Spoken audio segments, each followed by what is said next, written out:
कि अगर बिटकॉइन की पॉपुलैरिटी और ज़्यादा बढ़ती है, दुनिया ट्रांजेक्शन करने लग जाती है बिटकॉइन में, तो सबसे ज़्यादा नुकसान तो खुद यूएस का है, क्योंकि यूएस का डॉलर जो पावर में है उसका वर्चस्व घटेगा।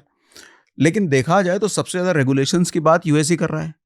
जीनियस एक्ट, क्लैरिटी एक्ट लाने वाला सब यूएस ही है। तो यूएस इतना ज़्यादा बिटकॉइन को, क्रिप्टो को क्यों बढ़ावा दे रहा है? राइट। तो बिटकॉइन को वो इसलिए बढ़ावा नहीं दे रहा कि वो उसको कोई लीगल टेंडर बनाना चाहता है, नहीं। वो बिटकॉइन को बेसिकली इसलिए दे रहा है कि पहले तो बिटकॉइन से वो लड़ा। आपको क्या लगता है कि कोई उसने 16 साल फाइट नहीं मारी? उसने साइफर पंक्स को, जो बिटकॉइन के टाइम में जो कोडर्स थे, उनको जेल में डाला।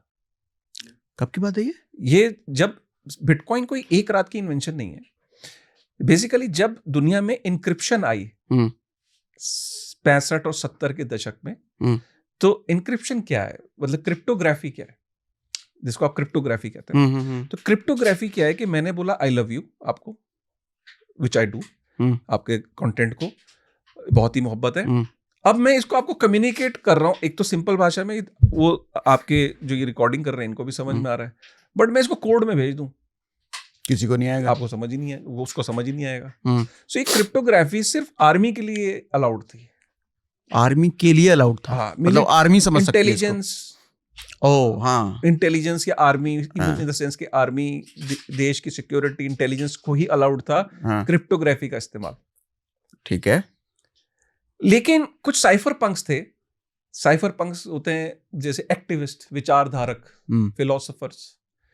उन्होंने देखा कि जब दो कंप्यूटर्स ने आपस में पहली बार लैन के थ्रू कनेक्ट हुए, तो उन्होंने अगले 40 साल आगे का सोचना शुरू कर दिया कि यार अगर दो कंप्यूटर आपस में बात कर सकते हैं, तो यार इनकी बातें तो कोई भी पढ़ सकता है। तो अगर ये कल को इसमें कोई प्राइवेट ईमेल करता है, कोई उसकी प्राइवेसी कैसे मेंटेन होगी यार? तो यार इस पे तो क्रिप्टोग्राफी आनी चाहिए, क्रिप्टोग्राफिक यूज होना चाहिए। तो आम जनता के लिए अलाउड नहीं था एक्सपेरिमेंट करना, ना कोडर्स को अलाउड था, और सख्त कानून था कि अगर किसी ने क्रिप्टोग्राफी पे कोई एक्सपेरिमेंट किया तो जेल में डाल देंगे। तो साइफर पंक्स छुपे छुपाए करते थे, गराज में बैठ के चुपके से इधर उधर वो एक्सपेरिमेंट करना शुरू किया उन्होंने। वो लड़े। साइफर पंक्स किसको कह रहे हो आप? साइफर पंक्स जो एक्टिविस्ट होते हैं इंटरनेट के ऊपर। अच्छा, जो कहते क्रांतिकारी। हैं क्रांतिकारी, जो कहते हैं कि यार इंसानियत के हित में प्राइवेसी इंसानियत का राइट है, और जब कंप्यूटर्स दुनिया में एक दिन बहुत ज्यादा यूज होंगे, ये 65 के दशक में वो समझ गए थे कि यार बहुत यूज होंगे, और इंटरनेट पे लोग फाइनेंशियल ट्रांजैक्शंस भी करेंगे, ईमेल्स भी करेंगे, बातें करेंगे, मैसेज भेजेंगे, चैटिंग करेंगे, पूरी दुनिया इंटरनेट पे आने वाली है। तो यार इंटरनेट को सिक्योर जगह बनाना है। लेकिन उनको जेल में डाल देता था अमेरिका। ओके। हाँ, तो ये उस जमाने में वो क्रिप्टोग्राफी के लिए लड़े। उनके हम नाम भी नहीं जानते। कई लोग जेलों में रहे, और कई नाम हैं, जैसे डेविड शॉम है, बहुत बड़ा नाम है क्रिप्टोग्राफी में। आज आप OTP, SSL, credit card technology, ये सब उन्हीं की दी हुई है, साइफर पंक्स की।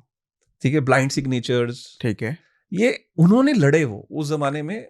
तो वो लड़े ऐसे कि जब यूएस बहुत जेल में डालने लगा उन्हें, तो रशिया को अपॉर्चुनिटी दिखी, तो उसने इनवाइट करना शुरू कर दिया अपने यहाँ पे कि तुम मेरे यहाँ आ जाओ। अच्छा। जब माइग्रेशन शुरू हुई साइफर पंक्स की, तो किसी ने इनपुट दिया कि भाई क्या कर रहे हो, तुम्हारा जो क्रिप्टोग्राफी का टैलेंट है वो दे आर गेटिंग, रशिया जा रहा है। हाँ, तो रोका, फिर कानून आया कि भैया कर लो। अच्छा। ब्रेन ड्रेन रोकने के लिए।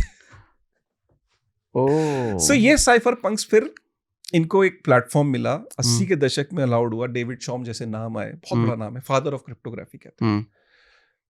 तो वो आए, फिर एडम बैक जैसे लोग आए, तो क्रिप्टोग्राफी के लिए एक लड़े, और फिर दे वर ट्राइंग के as internet is progressing, so internet should have, जब इंटरनेट के ऊपर इकोनॉमी बनेगी तो उसकी एक अपनी एक करेंसी होनी चाहिए इंटरनेट के ऊपर जो यूज होगी, एंड दैट शुड बी